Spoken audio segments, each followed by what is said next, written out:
Betsy Wollheim interview. Take one.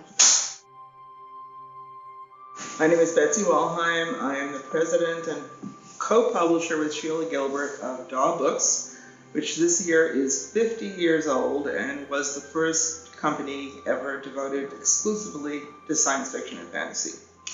I'm Kristen Britain's editor. I'm Tad Williams' editor. C.J. Cherry I've known since 1976. My dad was her editor, and then I became her editor in 1980, and many, many, many others. Mercedes Lackey, I published her first 3 books, and I published all of Valdemar. It's hard to remember how many people I've published in 50 years. My dad was Donald Wollheim. He was a pulp editor in the 1930s, one of the very first group of science fiction, fans. In the 1930s, he was one of the Futurians and also a writer.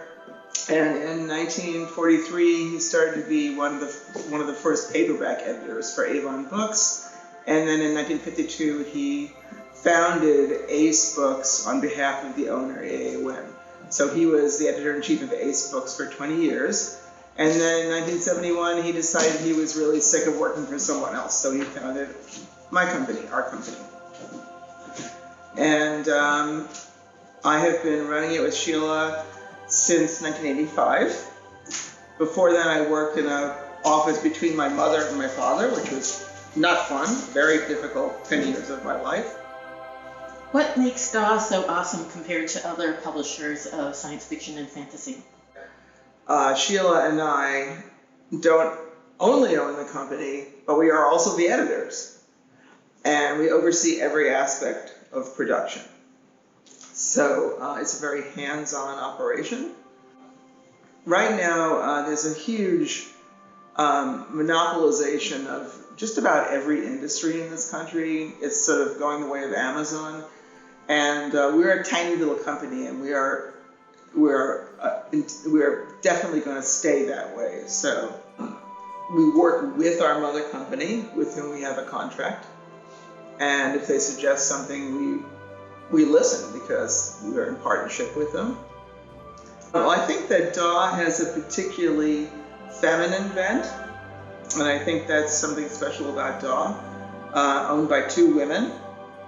And actually 85% of editors in science fiction and fantasy are women.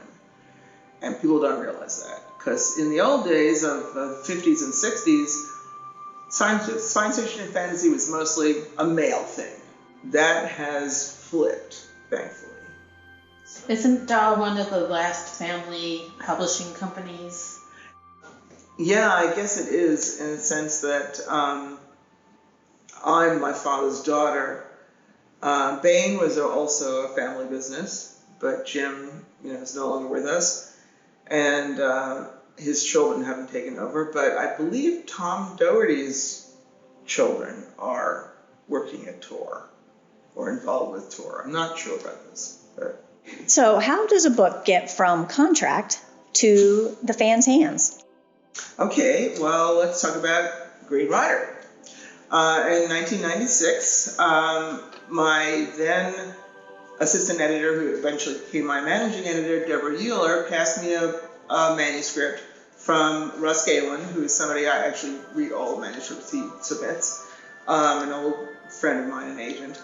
And it was Green Rider. It was fantastic. It was perfect. I don't think Kristen had to do any rewrites. So I took the manuscript. I then passed it to a copy editor who goes through it and corrects the punctuation, spelling, just basic things like that, sometimes continuity. And from the copy editor, it goes to our managing editor who sends it to the printer. And the printer prints it and marks it up, and we send it to the proofreader. And the proofreader then goes through and makes sure there aren't any printer's errors. Of course, now we do all this in-house, but back then we did it out-of-house, so we sent it outside to a printer. And speaking of which, this is very interesting.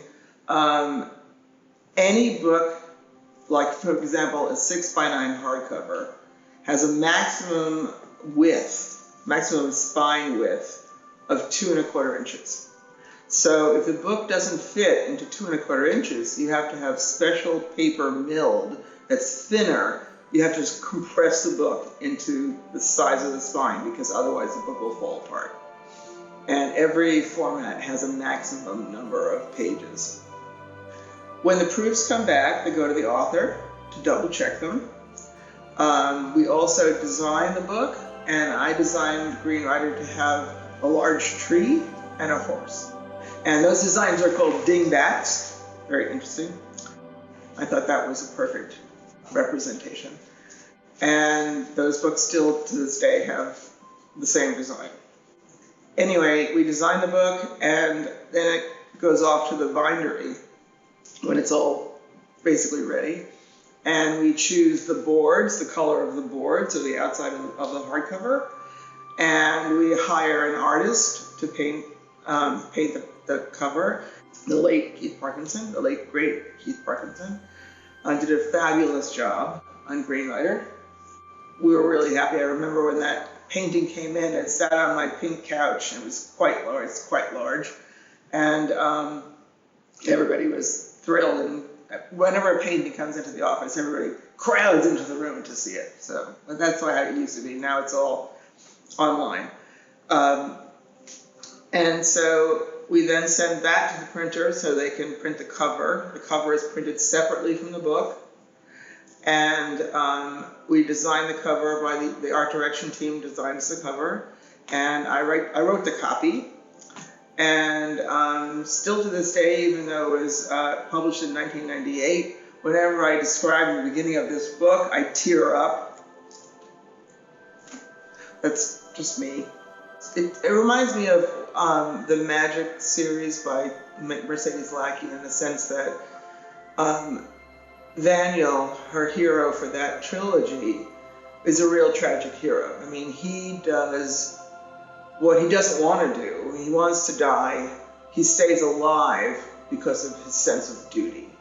And I think that's one of the things that makes me cry about the beginning of Green Rider, that this girl who's incredibly feisty and willful and stubborn and kind of obstinate and very self-directed, takes up the role of a duty-bound messenger for the king. And I think that sort of thing makes me tear up.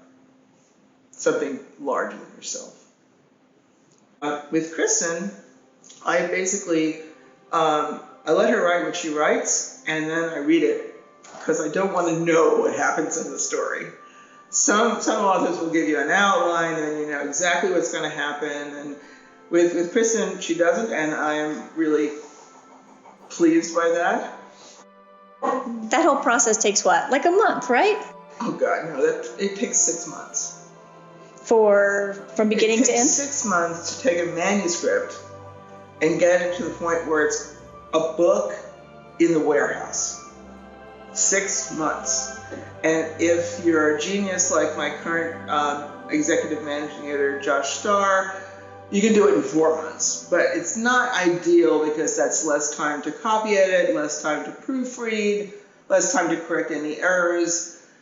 But unfortunately, a lot of people are very late in the manuscripts, and so they end up getting hurled rather than carefully examined. I would never do that with Kristen. Kristen writes at her own pace, and I respect that, and I'm always extremely excited when I get a new manuscript. It's a long process and involved. When you read a manuscript, there are things that need to be done to it, and things that need to be expanded or changed or clarified, and every single author is different. Mercedes Lackey rewrote Hours of the Queen 3 times for me, but now she doesn't do any rewriting because she's got so many books in print, over 100 books in print, and she is so experienced she doesn't really need much editing. But for example, some of the books I edit, obviously I'm in the fantasy genre, so some of the books I edit are 1,300 pages long, and even the author will forget things. And a lot of authors, especially of the big tomes, have teams of beta readers who basically fact check. Like Tad Williams has the Scroll Bearers. The Scroll Bearers fact check his manuscripts. I tease Tad Williams because I think he can't really write a trilogy. He can only write quartets because the third book always ends up 2,000 pages long. And that is currently happening right now with his second Ostenard trilogy. It's becoming a quartet. Only because the last book is so long it can't be bound. Right now in the industry, paper is so expensive that we're all very grateful for ebooks, because if it weren't for ebooks basically subsidizing the cost of paper, books would cease to exist. Paper is just too expensive. It's a natural product made from wood. We all know natural resources are limited, and so ebooks, very good for the planet, very good for authors, very good for publishers. Without ebooks, I don't think we'd be in business, honestly. You do a lot of different things at DAW. Can you give us a synopsis of what your daily job entails? Okay, well, I go in the morning and read my email, which usually takes ridiculous amounts of time. And then I read manuscripts. I talk to my staff and see what they're doing, if they need any help. I look at cover proofs and correct them. A jacket, or a cover of a paperback gets now routed electronically through everybody. So every single person at DAW reads it. So it's very interesting because my father once told me the biggest errors are the ones that you miss, like the author's name is misspelled or something. That's easiest to miss. You wouldn't think that, but it really is. And we make sure, so all 5 of us read these cover proofs at least 4 times. So there are 5 people who work at DAW. So, and even so, occasionally an error will creep through and we'll be like horrified, but hopefully that doesn't happen too often. And my day involves many, many different things, including meetings, marketing meetings, discussions with marketing about what we can do that's new and original to promote the book, make sure people know it's out there. I hire artists. I almost never see paintings anymore because they're all online. I work with many different authors. So at any given day, I might speak to 6 or 7 authors, or either in email or personally. I make sure that books are selling through. I make sure that the next format is ready, because we do hardcover, trade, mass market size paperback, which is a small paperback, ebook, and audio. We used to call it slush pile things that came through the transom without agents, just people sending their manuscripts to publishers. And I think we're the only publisher left who actually reads these manuscripts. My husband reads these manuscripts. So, and then he passes on anything he thinks is really interesting to our intern, who passes it on to one of our editors. Katie Hoffman and Leah Span are our 2 more junior editors, and almost anyone's more junior than me. And Sheila. Sheila's been working 50 years, and I've been working 46 in this industry. So how have you seen, in the time you've been in this field, how have you seen fantasy change? It was originally just Tolkien. Tolkien laid the foundation stone of epic fantasy. But Tolkien, in my opinion, Tolkien is old-fashioned, misogynistic, and he also is very conservative politically, right-wing. He believes that hobbits are always hobbits, they can never be the king is always the king. And after Frodo does everything he does, he still is a hobbit. And that will never change. Also, Tolkien had very few women characters, and those he did have did not have very much depth or importance. They had some sort of importance in terms of, like, the Elf Queen, for example, but they didn't have story importance.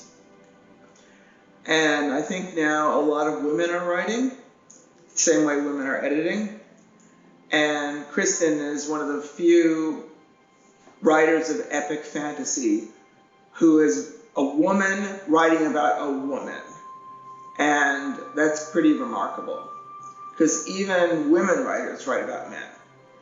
And yeah, back when I was writing Green Rider in '92, I started writing it, it was because there was none of that. Yeah, yeah. I particularly love Mirror Site, which I know is a sticking point with fans, because after all, oh my goodness, Kerrigan left the Green Cloak. She left her home. She went somewhere else, and I won't tell you where in case you haven't read the series. And fans just, I guess that rubbed people the wrong way or something, but a lot of fans didn't like it. I love that book. And I'm just really thrilled to have been working with Kristen for so long. I hope we'll be working for many, many years in the future. The books mean a lot to me and have a big effect on me.